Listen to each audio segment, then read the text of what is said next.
Captive Heart by Dennis M. Morrison. This appeared in Western and Eastern Treasure magazine in March of 1989. When an archaeological site is uncovered and excavated, those ancient relics that are unearthed truly only tell a small portion of the total story. Archaeologists concentrate, and rightly so, on what can be learned from scientific study methods.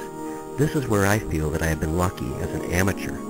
I don't block out the flow of feelings that comes when you're excavating a site, when you personally touch and handle things that nobody has seen in maybe 1,000, 2,000 years.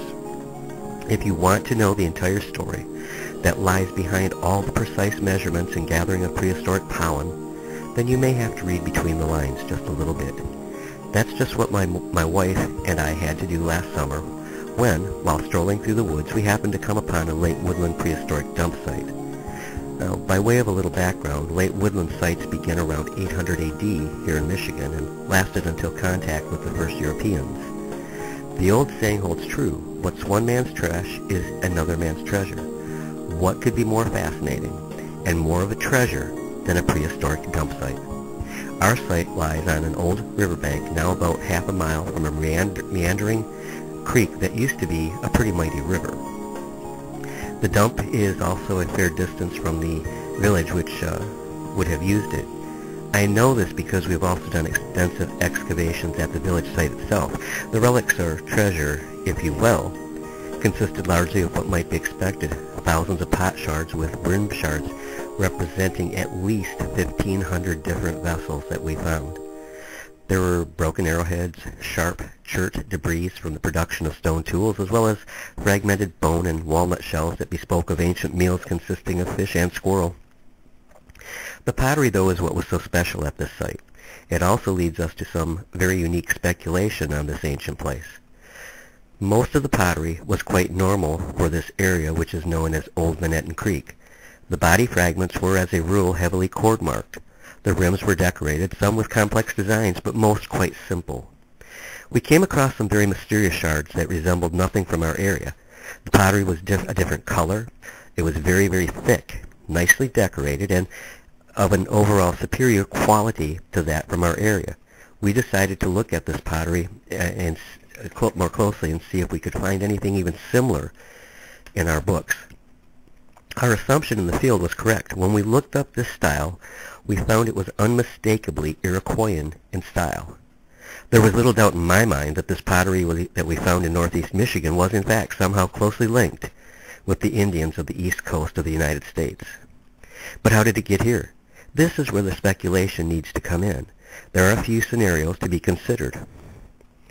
First of all, it is well-known fact that trade routes were established by the Indians throughout the United States.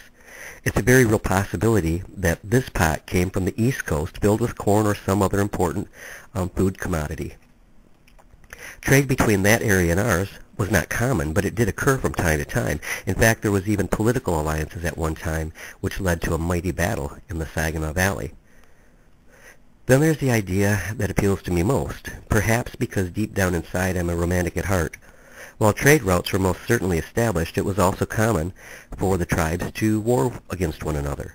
Oftentimes in these battles, prisoners were taken. Braves were likely killed. Children were brought to the enemy camps and raised as their own. Women, it is said, were captured and kept as slaves against their will. This then could be what happened. An Indian woman captured during a conflict was brought to the camps in northeast Michigan. Perhaps pots that she used were brought along. But since Indian pottery is fragile, I doubt that. I feel instead that if this woman from the East Coast lived in Michigan, that she carried on her pottery-making tradition as she learned it back home. It almost has to be one of these two ideas, though I have found no trained archaeologist who will commit to comment on these scenarios. However, James Pine of the Saginaw Archaeological Commission, who studied on the East Coast, confirmed that he felt also that this is where the pottery had indeed originated. Our other extensive excavations in the area, included the village itself, has failed to turn up any other pottery even remotely similar to this. Perhaps it was indeed some captive heart from the East Coast that was brought to the small North Michigan camp and held hostage against her will. It is for sure that we'll never know. But if it were not for treasure hunting and amateur archaeology, the mystery could never have surfaced in the first place. Unfortunately, this site has now been partly destroyed by a housing development, and the rest is threatened. For some reason, we have been unable to interest the trained pros to come in and even take a look at this prolific site. So take pride, treasure hunters, and because you do a real service in preserving both the prehistoric and the historic past of our great nation.